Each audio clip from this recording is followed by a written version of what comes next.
देश के 3.5 करोड़ लोग विदेशों में जा कर के रहते हैं। उनके माँ बाप, सास ससुर अधिकांशतः इसी भारत में रहते हैं। ये जो भी बाहर और विदेश पढ़ने गए और नौकरियां किया, वो सिर्फ अपनी योग्यता के आधार पर गए हैं, ऐसा नहीं है। माँ बाप अपना पेट काट करके, अपना सुख त्याग करके और कभी कभी विदेश भेजने के लिए अपनी ज़मीन जायदाद बेच करके उनके विदेश जाने की व्यवस्था करते हैं। वो इतने शिक्षित हुए हैं, उसके लिए भारत सरकार की, किसी की भी सरकार हो, उसने जो एक सस्ती शिक्षा और स्वास्थ्य की व्यवस्था की है, उसका भी योगदान होता है। शुरू में जब ये विदेश जाते हैं तो माँ बाप की चिंता करते हैं। उनके बच्चे होते हैं तो माँ बाप को, सास ससुर को बुला लेते हैं, क्योंकि वहाँ देख रेख करने वाले लोग बड़े महंगे मिलते हैं।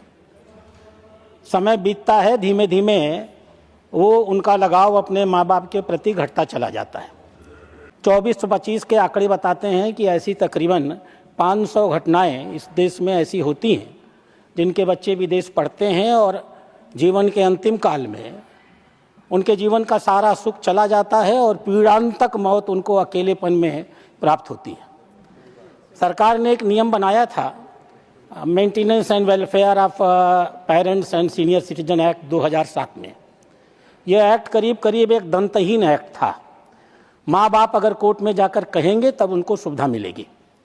इसलिए मैं आपके माध्यम से माननीय विदेश मंत्री से आग्रह करूँगा, जो लोग विदेश जाते हैं उनसे एक एफिडेविट लिया जाए कि वो विदेश जाने के बाद अपने माँ बाप के अपने आय का एक निश्चित हिस्सा अपने माँ बाप की देखरेख के लिए अवश्य देंगे। माँ बाप के देखरेख के लिए केयर टेकर की नियुक्ति करेंगे। माँ बाप के हेल्थ इंश्योरेंस का प्राविधान करेंगे और कम से कम हफ्ते में एक बार अपने माँ बाप से फ़ोन पर बात जरूर करेंगे। यह भी प्राविधान किया जाना चाहिए कि हर 6 महीने में माँ बाप से एक सर्टिफिकेट लिया जाए, सर्टिफिकेट ऑफ फुलफिल्ड ऑब्लिगेशन।